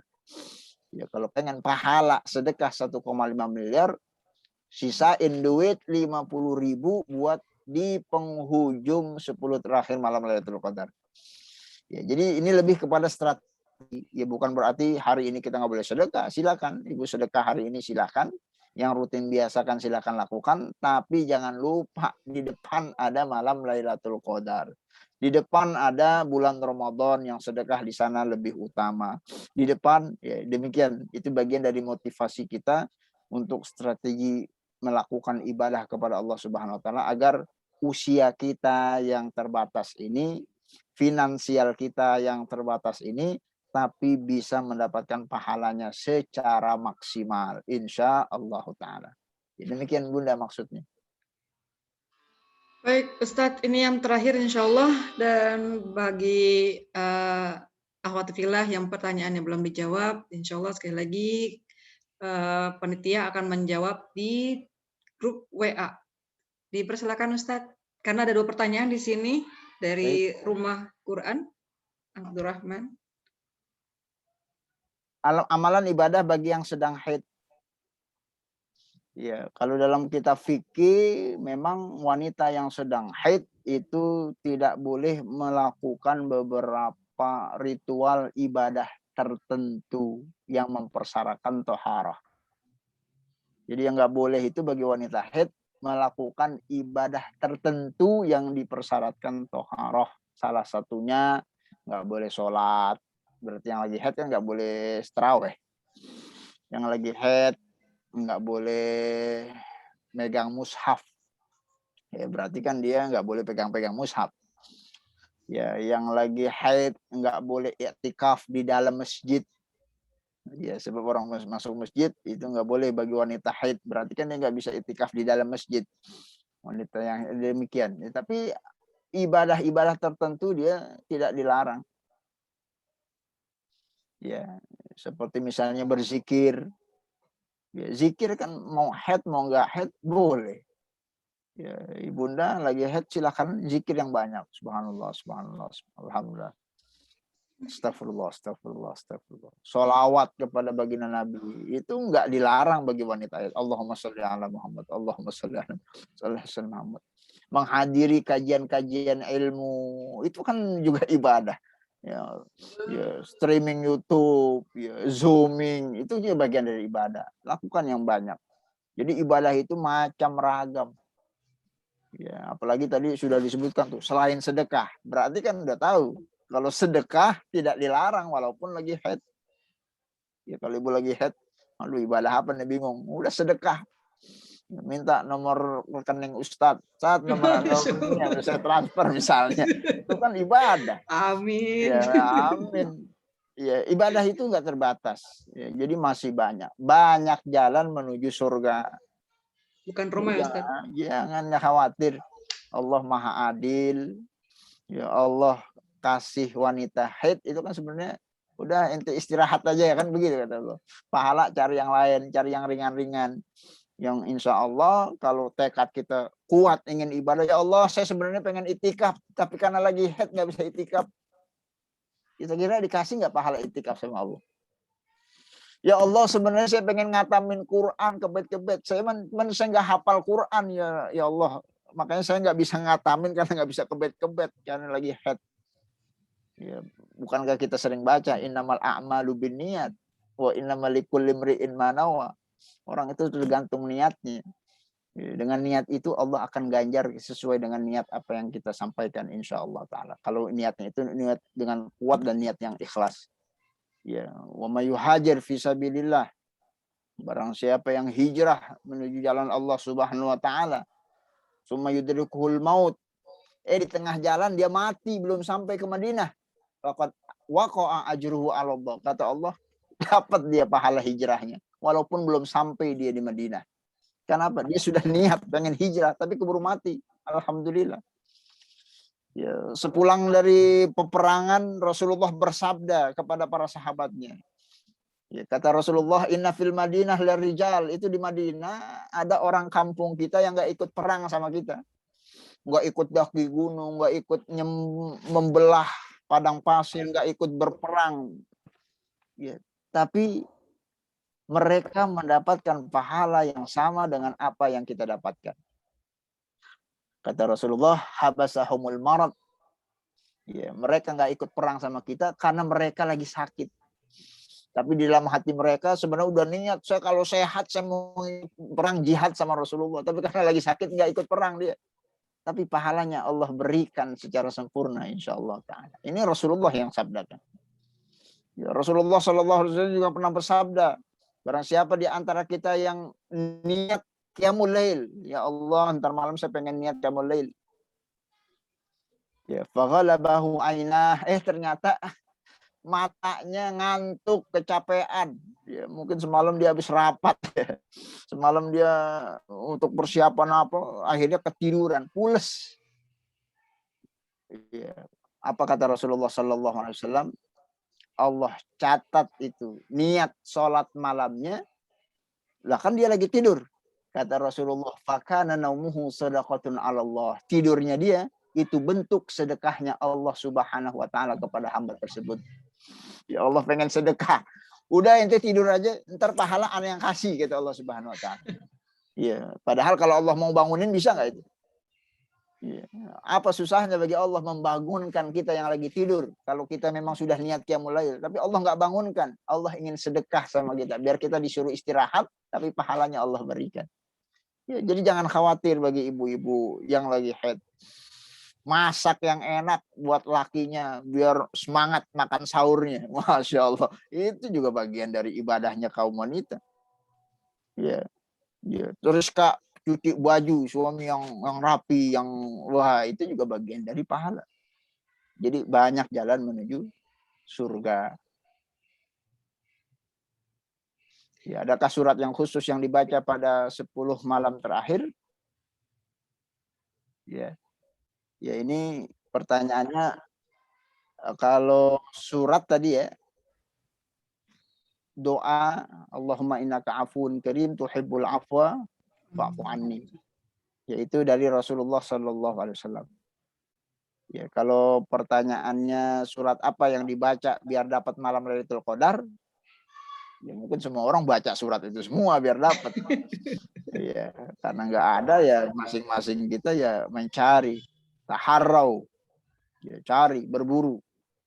Ya, di 10 terakhir ya nggak ada amalan-amalan ritual-ritual tertentu, yaitu anugerah dari Allah Subhanahu wa ta'ala bagi hamba yang dikehendakinya. Kalau doa itu tadi yang disampaikan riwayat Aisyah, Allahumma innaka afuwun karim tuhibbul afwa fa'fu anni. Perbanyak doa itu doa yang diajarkan oleh Rasulullah sallallahu alaihi wasallam kepada istrinya yang tercinta, Sayyidah Aisyah radhiyallahu anha. Wallahu a'lam bishawab. Ya, baik Ustadz, karena berhubung dengan waktu hampir 45 menit, tinggal 5 menit lagi Ustadz. Mohon untuk Ustadz pilihkan satu pertanyaan yang terbaik menurut Ustadz. Setelah itu mohon Ustadz untuk menutup dengan doa juga. Itu doa Ustadz yang memimpin gitu. Baik, saya pilih mungkin ya pertanyaan yang terakhir ini. Ya, biasanya yang terakhir ini yang berkesan. Masya Allah. Ya, karena saya lihat dari pertanyaannya mengandung semangat ibadah yang luar biasa. Ya, barakallah untuk rumah Quran. Semangat untuk beribadah walaupun di kondisi dan situasi yang tidak memungkinkan. Ya, mudah-mudahan Allah tuliskan niat dan amalnya dan Allah berikan kesehatan, keafiatan dan anugerahkan malam Lailatul Qadar bagi kita semua. Amin ya rabbal alamin. Amin Allahumma amin.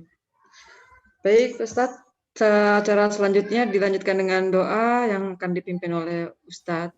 Mohon Ustadz untuk memimpin doa.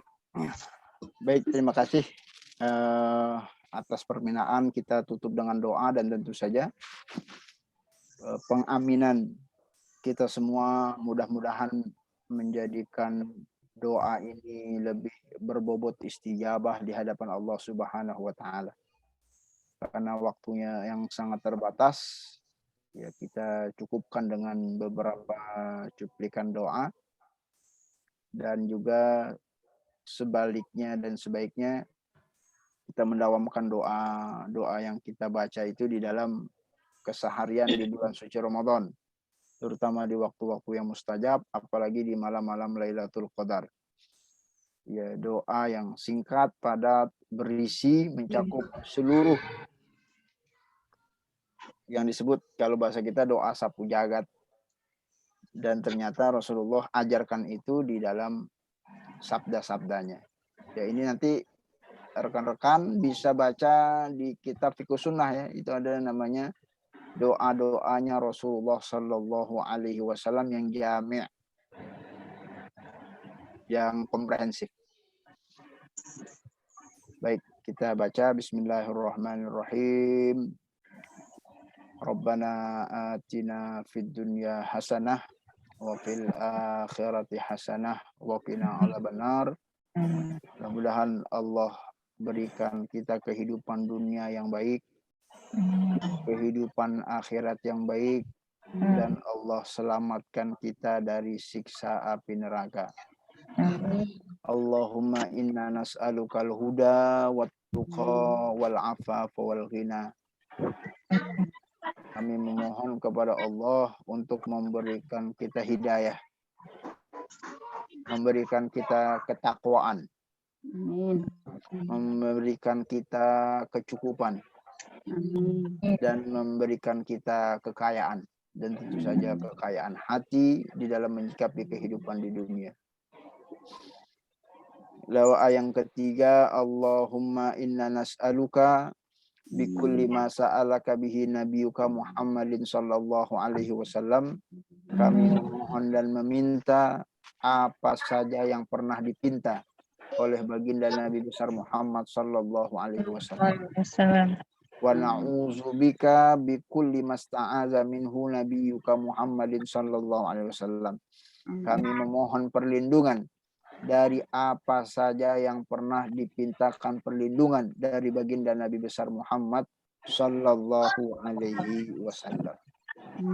Sallallahumma ala sayyidina Muhammad wa ala alihi wa ashabihi wa man tabi'ahum bi ihsan ila yaumil qiyamah walhamdulillahi rabbil alamin.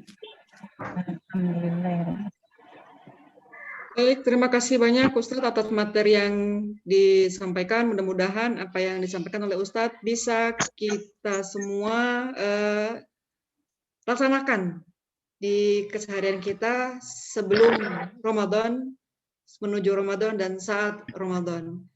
Berkah selalu Ustadz, dan mudah-mudahan Allah selalu memberikan Ustadz kesehatan, dan juga dengan keluarga Ustadz, dan kami semua di sini. Amin. Ya Rabbal Alamin. Baik, akhwati fillah semua, untuk door prize, tadi sudah disampaikan di chat box ya, untuk yang mendapatkan hadiah terbaik dari pertanyaan, itu Al-Quran per juz, Masya Allah. Nanti bisa menghubungi Ibu Suryani dengan nomor telepon 0812 9591 5511. Insya Allah akan ditulis di chat box. Dan untuk hadiahnya, untuk door prize-nya itu tadi terputus ya. Berupa di sini ada 5 door prize. Pertama paket Al-Quran hafalan. Lalu yang kedua buku paket anak untuk 6 orang. Dan ini kalau 6 orang berarti setiap peserta yang bertanya dapat hadiahnya, dapat door prize-nya. Alhamdulillah, Masya Allah. Ya, lalu yang berikutnya payung Palestina untuk 1 orang. Lalu ada payung Palestina juga, payung Palestinanya luar biasa. Dan yang terakhir kaos kaki Turki 3 piece untuk 3 orang. Belum bisa ke Turki, pakai kaos kakinya dulu aja. Gitu. Mudah-mudahan bisa ke Turkinya langsung. Amin Allahumma amin. Ya baik, untuk akhwati fillah semua, kami menawarkan ini untuk peserta kajian ya.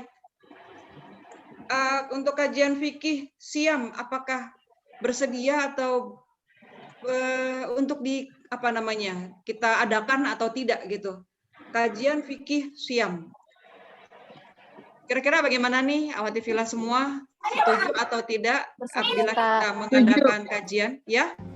Saya setuju untuk diadakan. Masya Allah. Yang lain bagaimana? Setuju. Saya setuju. Ya, sangat. Ya, oke. Ada 2 jempol. Ibu Yuli, oke. Ya, baik. Alhamdulillah setuju semuanya ya. Insya Allah setuju semuanya. Coba kita lihat yang di chat box ini. Setuju. Oke. Ibu Yuli. Berapa kali pertemuan ya, Ustadz? Mungkin nanti akan dibahas oleh panitia. Oke, dari Ibu Manik setuju. Ya, oke. Ya, alhamdulillah, insya Allah setuju. Kita akan kami akan mengadakan kembali kajian Siam yang sudah pasti kita sangat butuh gitu ya. Kita sangat butuh sekali untuk kajian tersebut. Baik, akhwati fillah semua, karena waktu sudah menunjukkan 5.45 yang seharusnya dijadwalkan 5.47 sudah selesai. Tapi beberapa menit, 2 menit agak maju ke depan. Baik, kita tutup pertemuan kita kali ini dengan pembacaan hamdalah, dan terima kasih sekali untuk kehadiran akhwati fillah semua dan juga Ustadz Rahmawan. Mudah-mudahan kita bisa bertemu kembali di acara kajian selanjutnya dalam keadaan sehat walafiat walaupun dalam masa pandemi. Mudah-mudahan dari kajian-kajian ini Allah cabut pandemi dari muka bumi ini. Amin ya rabbal alamin. Sehingga kita bisa mengikuti kajian secara normal. Ya. Baik, akhwati fillah, kita tutup pertemuan kita dengan pembacaan hamdalah, alhamdulillahirabbil alamin. Dan dilanjutkan dengan istighfar sebanyak-banyaknya, astagfirullahaladzim, astagfirullahaladzim, dan dilanjutkan dengan doa kafaratul majlis, subhanakallahumma wa bihamdika asyhadu an la ilaha illa anta astaghfiruka wa atubu ilaik. Saya mewakili panitia, mohon maaf bila ada kekurangan dan kesalahan, karena yang benar memang asal dari Allah dan yang salah berasal dari kami semua. Dari saya itu saja, terima kasih. Assalamualaikum warahmatullahi wabarakatuh.